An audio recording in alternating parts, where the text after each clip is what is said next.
pessoal, o nosso projeto chega à sua culminância e estamos tratando sobre a vida.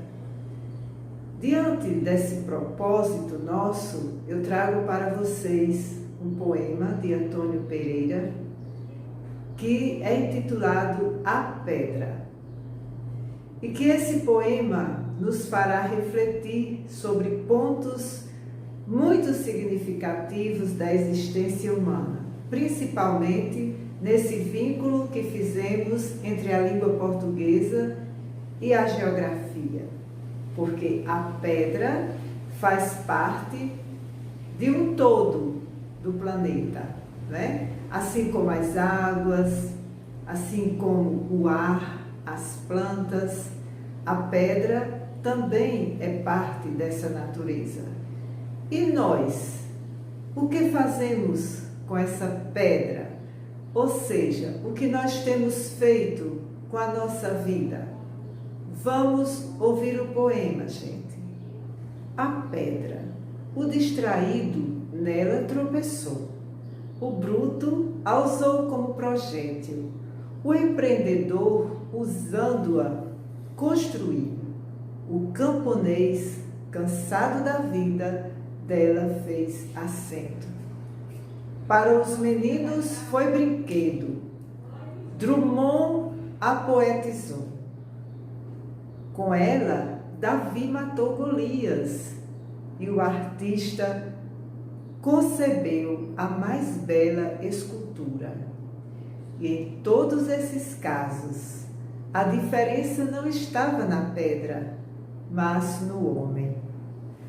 Gente, o questionamento que eu trago para vocês, e espero que vocês possam comentar logo aqui em nosso vídeo, né?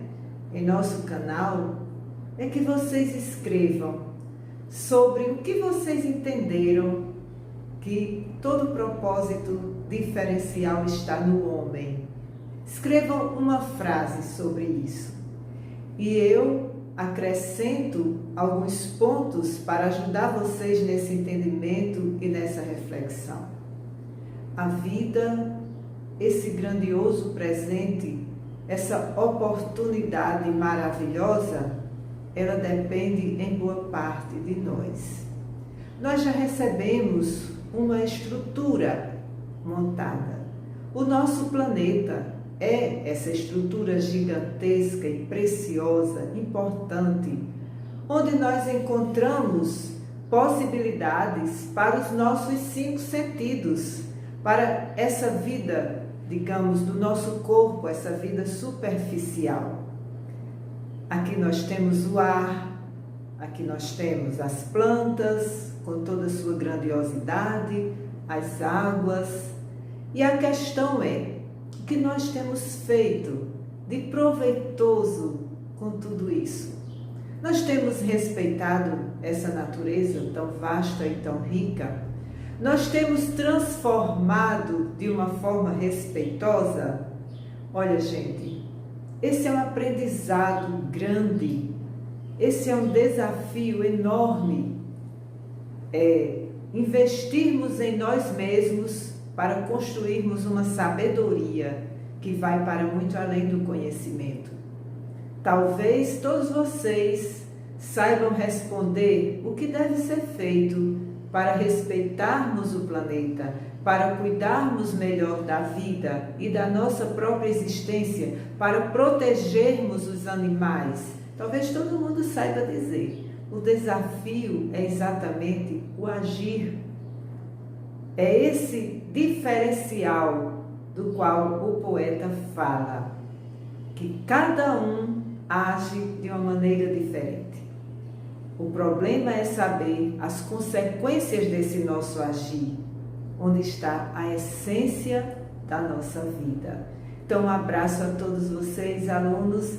Espero que vocês possam contribuir com um pouco mais para fazer desse mundo um mundo melhor e da nossa vida uma vida mais significativa, porque ela é única e logo ela passará. E as nossas ações são o chão que a gente pisa. São as nossas ações que nos fazem trilhar por caminhos adequados ou inadequados, por caminhos que favorecem ou que desfavorecem essa grandiosa existência, essa vida. Um abraço a todos vocês. Atualmente, sabe-se que a Terra resulta de um conjunto de processos em constante interação, que, alimentados pela radiação solar, perpetuam a vida. Conhecer a dinâmica da Terra contribui para compreendermos a necessidade de preservação da vida. Para alcançar o nível de evolução no qual encontra-se o planeta hoje, foi preciso milhares de anos para que esse se configurasse e pudesse oferecer condições para desenvolvimento da vida. Segundo a classe de cientistas, a Terra está datada de 4,5 bilhões de anos. O tempo em que a Terra se formou é diferente do tempo histórico que conhecemos. O tempo histórico refere-se à história do homem no planeta Terra. O tempo que a Terra precisou para se formar e para construir a biosfera é chamado tempo geológico. Ao longo de sua formação, o planeta já possuiu diferentes características em consistência e principalmente em temperatura. Houve períodos com temperaturas extremamente elevadas e supostamente o planeta já passou por uma glaciação, momento em que a temperatura em todo o planeta ficou abaixo de zero. Mas o que tem o planeta que possibilite a vida? A biosfera, que é formada por 3 elementos importantes: a atmosfera, formada pela camada de gases que envolve a Terra, a hidrosfera, a água, e a litosfera, o solo. São os 3 elementos essenciais para a vida na Terra. Pode-se comparar o planeta Terra a um bolo, pois é formado por camadas sólidas, líquidas e pastosas, com recheio e outros incrementos. Essa é a representação da Terra que vemos em livros e fotos.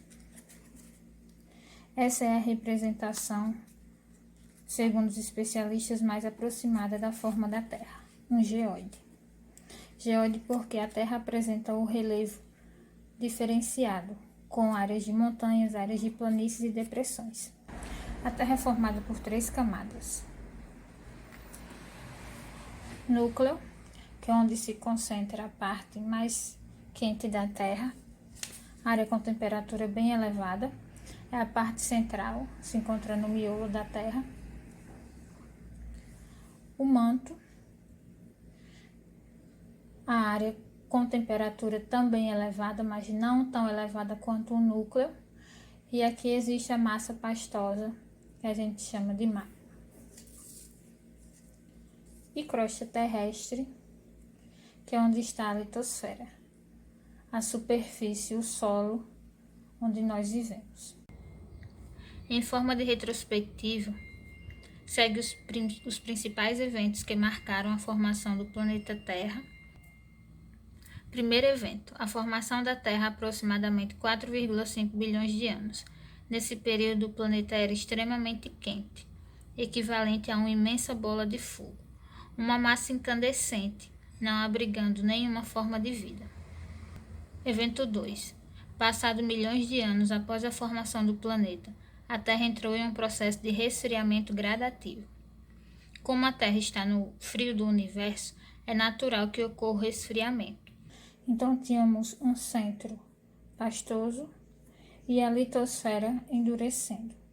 Aqui a Terra começava a formar o solo, quer dizer, a superfície, porque toda a área que estava mais próxima da superfície começou a endurecer, o solo começou a endurecer. E toda a área que estava mais próximo do núcleo permanecia pastoso. Então, quanto mais próxima da superfície, menor a temperatura e temos a formação de solo. Aqui nós temos a formação das placas tectônicas. Existem 2 teorias para a chegada da água no planeta Terra, para o surgimento da água no planeta Terra. A primeira teoria diz que a água veio através de chuvas de meteoros. Os meteoros traziam água e sal. E a segunda teoria afirma que a água surgiu a partir das erupções vulcânicas. A Terra estava passando por mudanças constantemente, e surgiram os primeiros vulcões e ilhas vulcânicas em meio à cobertura de água. Temos também o surgimento das primeiras rochas, as rochas magmáticas. Os vulcões surgiram da seguinte forma: como toda essa área aqui estava em constante movimentação, a Terra ainda tinha uma temperatura bem elevada e ainda estava tentando resfriar, ocorriam fissuras no manto. Essas fissuras faziam com que o magma fosse expelido para a superfície.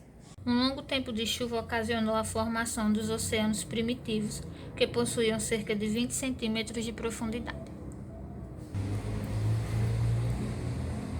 Quarto evento. A formação dos oceanos foi fundamental para o surgimento da vida no planeta, pois a origem da vida veio dos seres aquáticos.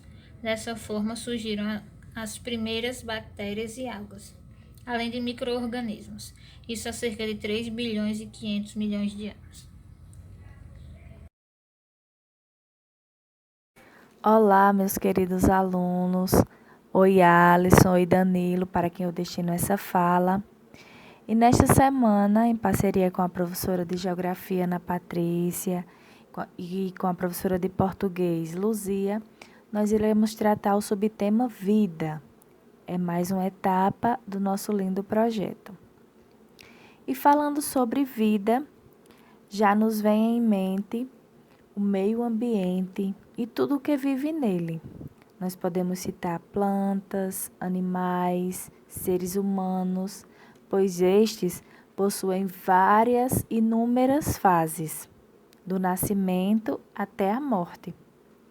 O homem, por exemplo, ele nasce, cresce, envelhece e morre.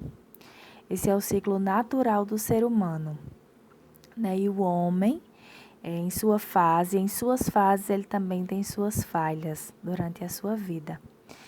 Ele, por muitas vezes, ele tem o poder de danificar o meio ambiente.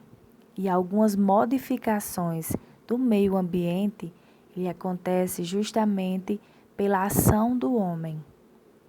Mas também o meio ambiente ele se transforma por um aspecto natural. Então, o meio ambiente,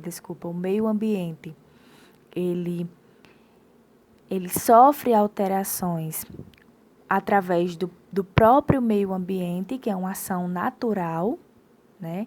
E também existem as transformações, as modificações que são feitas pelo homem. Não é? Algumas boas, outras não. E eu posso citar para vocês o aumento elevado da temperatura. Tem dias que aqui no nosso Nordeste, na nossa Caicó, tem dias que a temperatura está enorme. Então vocês vão colocar aqui para mim. Vocês acham que essa elevação da temperatura, esses dias mais quentes, é uma ação natural do homem, é uma ação natural do meio ambiente ou é uma modificação, é uma ação trazida pelo homem? Vocês acham que esses dias mais quentes tem a ver com poluição, tem a ver com desmatamento? Ou vocês acham que esses dias mais quentes é porque a natureza está assim? É porque o meio ambiente está nessa fase de dias mais quentes? Vocês vão colocar lá no meu WhatsApp, tá bom? Pois um super beijo, tchau, tchau.